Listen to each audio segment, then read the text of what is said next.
Hey guys, welcome back to another episode of the Mind Muscle Connection podcast. Today is a solo episode and I have a topic I want to dive into. It's going to be more of a thing that I'm doing right now in my building phase and how I'm managing it. So I thought it would be interesting for you guys to hear some of that rather than like present on a specific topic. But there's definitely going to be some applications for many people in it. Before I dive into that, I just want to go over a few ways you can help support the podcast. So first, if you have found any value in this podcast, if you could leave a rating and review, and that will help more people find this podcast. And again, I appreciate everybody that listens. Next, I have my one-on-one online coaching service. So if you are sick of just focusing on weight loss and instead want a body recomp, then my one-on-one online coaching program is for you. I help you lose body fat and build muscle with my body recomp training, nutrition, and lifestyle methods. We look at things like your lifestyle and biofeedback to individualize your training and nutrition program to you and your specific needs. We also find there's at least like 1 to 2 things outside of the training and nutrition program that's keeping you from seeing the results that you want to see. And so we figure out what that is and dive into that. If you're not interested in full one-on-one coaching, I do also offer one-on-one consultations where we'll troubleshoot any issues you have and or map out a game plan for the next couple months for you. If you want to learn more about body recomp, I have my 75-minute masterclass on body recomp, what it is, how to do it. You can find the link to that in the show notes. And then lastly, if you like my content and you want to either reach out to me or just see day to day and just a little bit more content, you can follow me on Instagram, Jeff HOEHN_, and that's where I'm most active on social media. So with that out of the way, let's dive into today's topic. So what I want to go over today is 5 things I am doing with my nutrition in this current building phase. And so I want to bring this up because I think people overthink things like the optimal rate of gain and precise macros and calories, and they end up missing out on the big picture of a building phase. And so I want to go over what I think is important and then how I'm managing that. So I think the first thing is, what is the goal of this building phase? Again, just to sum everything up, I have multiple different phases that I put clients through. Typically when a new client comes to me, we're doing a body recomp phase for a period of time. And then from there, we zoom out into a more long-term body recomp approach where we'll have to go through phases of fat loss, muscle gain, building, maintenance, just different phases where you have to be a little bit more precise over time. And so I'm in a building phase, right? So the goal of the building phase is I want to build as much muscle as I can that's reasonable within the time frame, while minimizing fat gain, right? I know there's going to be some fat gain that comes along with it. And again, this is where like after you do that initial body recomp where you can build muscle, lose body fat at the same time, or build muscle without any body fat.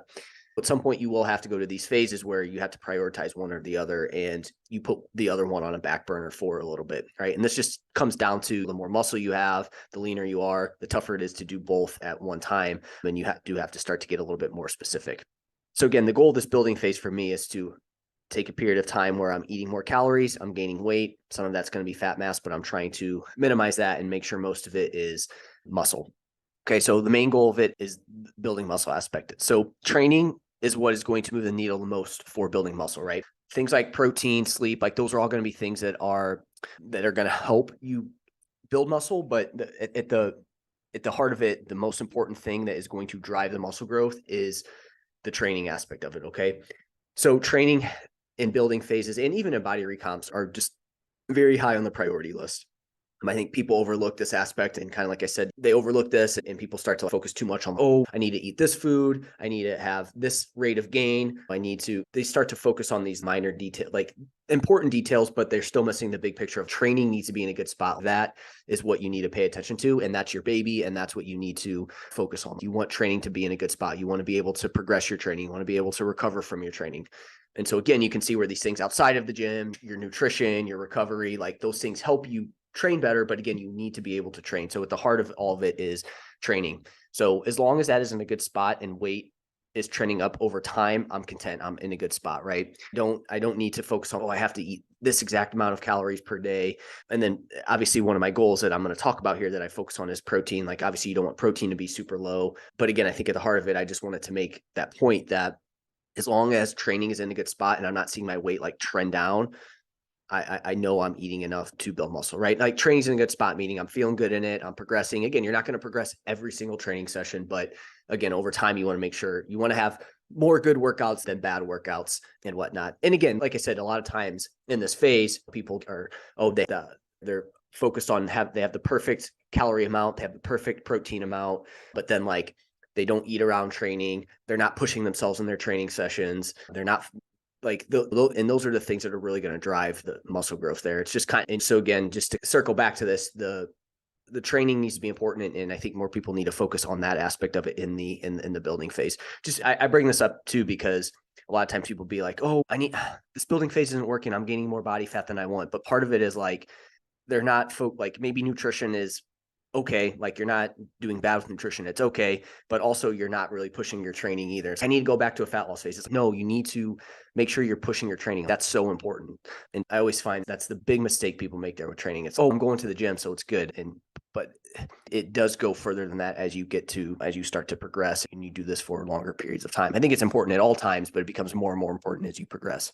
So again, the main goal of the build is to make sure that training's in a good spot and weight's just not trending down. All right, so the first thing I'm doing for myself, okay, and I'll talk about this. This is all in the context of, hey, I've been doing this for a long period of time. I love it. And so that's going to be different than somebody who's only been doing this for a year. And it's like, hey, I'm fine with training, but it's not my favorite thing in the world. So the first thing I'm doing is I'm just taking a break from tracking. I'm not tracking every last detail. Now, initially, when I started this particular building phase, which I've been in it since April of 2022. So a little bit over a year, about 13 months. It was like the beginning of May. So it's been a good year of me pushing my body weight up slowly, but pushing it up. And so the first half or so, maybe 3 to 5 months, I was tracking my calories. Now it wasn't every day. It was like maybe 4, 5, 6 days out of the week. It wasn't every single day, but I was tracking a little bit more religiously than what I was. And saying that, I had tracked my food for almost like 3 years straight, right? Through building phases, through fat loss phases. And I just, at this point, I was ready to take a break and rely on some of my nutrition skills I have developed. I just mentally, I needed a break from tracking every last detail, right? And again, to go back to my principle here of what's the most important thing in a building phase, and it's making sure training is in a good spot. So I was like, you know what? I can totally rely on my nutrition skills and habits and build some structure into my nutrition that doesn't rely on me tracking every last thing. And I can make sure that my weight isn't trending down, and I can make sure that training is in a good spot. So I always come back to that, because again, the mental side of things is important. If you feel like mentally, like what you're doing is just draining, that aspect of it's super important. It's going to be much tougher to follow through and adhere to it, but you're also just like going to eventually get to the point to where you're just going to burn out. So we have to we have to think about the mental side of things as well too. So if you start tracking, this is a good time to bring up this point. If you start tracking your food intake, this doesn't mean that if you start tracking, this doesn't mean that you need to track forever. I think there's periods of time where you can decide what periods of time are more important for you to track than others. And again, maybe one time in a building phase, it's like, hey, I am going to track. Maybe in your next building phase, you aren't going to track. You can have these periods of time where you do and don't track. For your first building phase or two, I think it's a good idea to track for your first couple fat loss phases. And most of your fat loss phases is probably a good idea to track. But also, what phases do you have the most trouble with and sticking with? And I think that's where you can determine what phases you track in. Because I bring this up because a lot of times people think they track once and it's, oh, I'm going to have to I don't want to do this for the rest of my life. Hey, the good news is you don't have to. You can do it for a little bit of time and then never do it again. Or you can do it for a little bit of time, take a break, come back and do it again, and then take a period of time off. That's how I see myself doing it. Is I'll have periods of time where I'm going to track fat loss phases. I will be a little bit more on top of it. Maybe in future building phases, I'll do it. Probably not, but I may. And then maybe during other periods of time, like during maintenance phases or something like that, I may track just to get a general idea. It just depends. But I know for sure, for me, the biggest one's going to be in those fat loss phases. I'm going to be a little bit more diligent on tracking. So that's the first thing I'm doing. I'm just taking a break from tracking all my calories and macros. And like I said, I want to bring this up because I think with clients, my goal is to build nutrition habits over time that you can utilize to where you don't have to always track. I think that is super important, building those habits. If you're just blindly like tracking calories and macros and not getting any data from it, not learning things, that's fine. But I think you're leaving a little bit on the table there, and you're not going to be able to be in a better and as good of a position to take a break and still see results. Like you could take a break whenever you want. It's not like you have to do this, but to see results you want to see, I think that's important. So just taking a break is one of the main things I'm doing here. And then, like I said, I'll go back to my fat loss phase and do it again. Okay. So first thing again is I'm not tracking my food to a T, right? I'm relying more on my nutrition habits and just making sure training's in a good spot. And then from a scale weight standpoint, just making sure that I'm weighing in multiple times per week, taking the average for the week, and then just making sure that over time things are not trending down. And at the end of this, I am going to go over the pros and cons of this approach. All right. So number 2, I'm having a set amount of meals per day.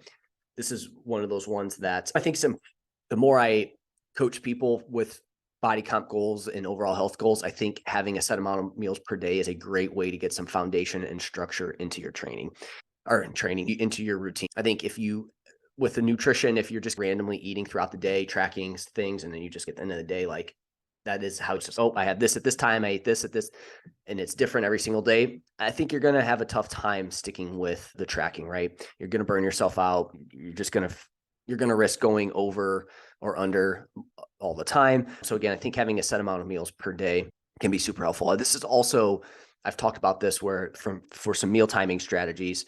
This is one where the research shows that eating the same amount of meals per day can potentially help with a small uptick in your energy expenditure. Very small, not anything that's massive, something that could add up. So to keep some structure, I eat the same amount of meals per day. Okay, so here's what my setup looks like. So breakfast, I'm eating this around 8 to 9 a.m. This pretty much is going to be the same every single day. It will change maybe on the weekend or if I'm just like super burnt out, but I'll usually have like oats with some protein powder, some milk, peanut butter, some cinnamon. That's my breakfast. The reason I do that, and not everybody has to do this, I think it's important to get a couple meals that are relatively the same. And this is just comes down to you in terms of, can you stick with that, et cetera. But I eat that around 8 to 9 a.m. and I like having it be the same because it's easy. I don't have to think about it. I know the serving size. I don't have to change it. And again, I'm keeping a variable the same to where it's like why I don't feel like I need to track that every single day. I know what's in it. It's the same. It's not changing from day to day. My next meal is going to be my pre-workout meal, and this is around 12 to 2 p.m. This is typically some bagels with a little bit of white butter and Greek yogurt. I'm going to do that an hour or two before my workout. So that's my pre-workout. So that's meal number 2. Meal number 3 is going to be my post-workout. This is around 3 to 5 p.m. This one does vary from day to day. I would say those first 2 meals are the ones that stay the same 95% of the time. This post-workout is going to change for me. But again, I'm going to have this an hour or two after my workout. It's so funny when I'm in a building phase, I don't really want to eat like after my workout. Like I just kind of have to push myself to eat at some point because the reason being, I don't think if you're eating a couple hours before your training session, the need to eat right after your workout, or you can push that away. You can push your meal after your workout away a little bit if you're eating right before. However, one of the main reasons I push myself to get in that post-workout meal by 5 p.m. because I'm typically training between 2 and 4 is because I don't want to have that meal be super late and then I'm eating dinner at 8 or 9. Sometimes that does happen again on certain days, but I push myself to eat because I don't want that meal to go too far back. And then I'm eating that meal at like 6 o'clock and then 7:30, it's, now I'm having dinner. And it's like overall intake is most important for the day, but having those meals too close to each other, I feel like is probably not optimal. So I want to try to eat that post-workout meal by 5 p.m. Sometimes it's going to be some turkey sandwiches with maybe some like baked lays. And again, this is in my building phase, right? I wouldn't have baked lays during a fat loss phase. Maybe a little bit of fruit. Maybe some days it's going to be some cereal. Some days it might be some like tuna and rice. Again, if I'm just like, I don't really want to don't want to feel like making a sandwich, even though it's easy. So those are my go-to options there, but this will vary from day to day. This meal has a little bit more variance than, like I said, the first 2 meals. And then I'm going to have my dinner around 6 to 8 p.m. And again, this one is, it's not like I have 30 different options that I have, but this one is, again, a little bit more flexible from day to day. However, it is probably on a rotation of 5 to 6 different meals. Like I said, 2 of these meals must be around my workouts, 1 to 2 hours before, and then 1 to 2 hours after. Like I talked about, that training is super important. And for me, if I go into my training sessions hungry, my training is going to suffer. Research does back this up, that if you go into your training sessions hungry, you probably aren't going to have the greatest session, or not the greatest session. It's probably going to be not as great as if you are feeling a little bit more full or just have a little bit of food in you. And then 1 to 2 hours after, I obviously want to make sure I get in plenty of protein in that meal. That's going to help with recovery and help with building muscle. If there's anything else I wanted to say on this one. I guess one other thing is, again, having these set amount of meals per day. So basically I'm working out Monday, Tuesday, Thursday, Friday, Saturday. So those days, this is how it's going to look. On Wednesday, again, it's still going to be the same, where I'm going to have a meal around 8 to 9. I'm going to have another meal around 12 to 2. I'm going to have another meal around 3 to 5. And then I'm going to have dinner around 6 to 8. That's still going to be the same on that day. On Sundays, I play hockey. So that does change in time. It's within 4 or 5 hours. But again, I'm going to make sure that I have that breakfast. I'm going to make sure I have that meal before, if it's breakfast, and then like hockey's at 11, I'll have breakfast, go to hockey, have my second meal, then I'll have a third meal, then I'll have a fourth meal, right? So there is some variation in this, but by having 4 meals, I know what my day-to-day structure is going to look like. And then on a weekend, if I know that we're going to be going out that night, we got something going on, again, maybe my breakfast, maybe the first 3 meals, I have a little bit less in each meal. So then that way I can have a little bit more, I can save up some calories for later in the evening. So this is why I like having that, because it allows for you to, it has some structure, but you can also have some flexibility built into it if need be. The number 3 thing that is important to me and that I'm doing is source of protein in each. I make sure I get at least 20 to 30 grams of protein in each meal. This is a non-negotiable, again, for building muscle. That's super important. It's also probably great to spread out that protein intake throughout the day rather than having one meal that has a massive amount of protein and another meal that doesn't have really any protein. So each time I eat, I'm making sure that I build that meal is built around protein. Hey, what's my protein source? Okay, from there, I can build it out. Again, super important. This is a non-negotiable during my building phases. So now you can start to see we're 3 things in here with this, and you can see the structure I have, but I'm not having to track every last thing, right? With my meals, it's like I know how many I'm eating per day. 2 of those meals are going to be the same about 95% of the time. And then my flexibility is going to come in that third meal and that fourth meal throughout the day. And then I'm making sure that each meal I do have does have some source of protein in it. So again, you can see here where by following these things, I'm not having to track every last thing that I'm eating, but I'm staying on track here. And again, I'm still keeping the training the most important thing. So number 4 thing is I'm making sure I get a veggie in at least 1 time per day, and then I'm getting fruit in at least 1 to 3 times per day. I aim for getting veggies in at least 1 meal per day. Obviously that's important to maintain a good food quality. You want to make sure that you get some high nutrient dense foods. Veggies are that. They provide a lot of vitamins and minerals that are important, and they also provide fiber as well too. And then I'm aiming for fruit at least 1 to 3 times a day per day. I think it's great for some quick carb sources. Again, it's going to provide a high water content. So that way it's like it helps you just make sure that you don't eat a ton of food. Now, if this got to the point to where weight was trending down, then I would be like, maybe I dial back on my nutrient dense, high volume foods and go to a little bit more calorie dense type foods here. But again, both these foods are going to help displace other food in my diet to where it's going to be a little bit tougher to like over consume a lot of calories. Because again, the goal is I do want to eat enough calories. I want to see my weight trend up over time, but I also don't want to overshoot it to where now I'm eating too many calories and then I just gain way more body fat than I need to. And then 5, weighing myself 3 times per week, then adjusting based off of that. So I'll weigh myself 3 times per week and look at the trends over 2 to 4 weeks and then make adjustments to how much I eat in one meal. So if I'm seeing that my scale weight is starting to trend down a little bit, it's not moving up, well, I know I need to probably bump up some serving sizes in my meals, right? So instead of a cup of rice, maybe I'm doing 1.5 cups of rice. Instead of 100 grams of oats, maybe I'm doing 120, right? Or I'm just adding in some more calorie dense options, more condiments, stuff like that. If my weight's trending up too quickly, then I know I need to back off a little bit and find ways to dial back my food intake a little bit there. So again, this gives me an idea of where things are trending, and I know what adjustments I need to make from a nutrition standpoint. Okay, so those are the 5 things I'm doing. So I'm not tracking. I have the same amount of meals per day around the same time to give me that structure. Most of those meals are the same, but I'm also allowing for some flexibility to go out to eat from time to time and to just change things up on certain meals. I'm making sure I get protein in at each meal. I'm making sure that I'm getting veggie in at least 1 time per day. And then I'm making sure I'm getting fruit in at least 1 to 3 times per day. And then lastly, I'm just weighing myself, making sure that weight isn't trending down. And then obviously, like I said, the training aspect of it, making sure I'm progressing my training because we want to make sure that's in a good spot. So what are the pros and cons of this approach?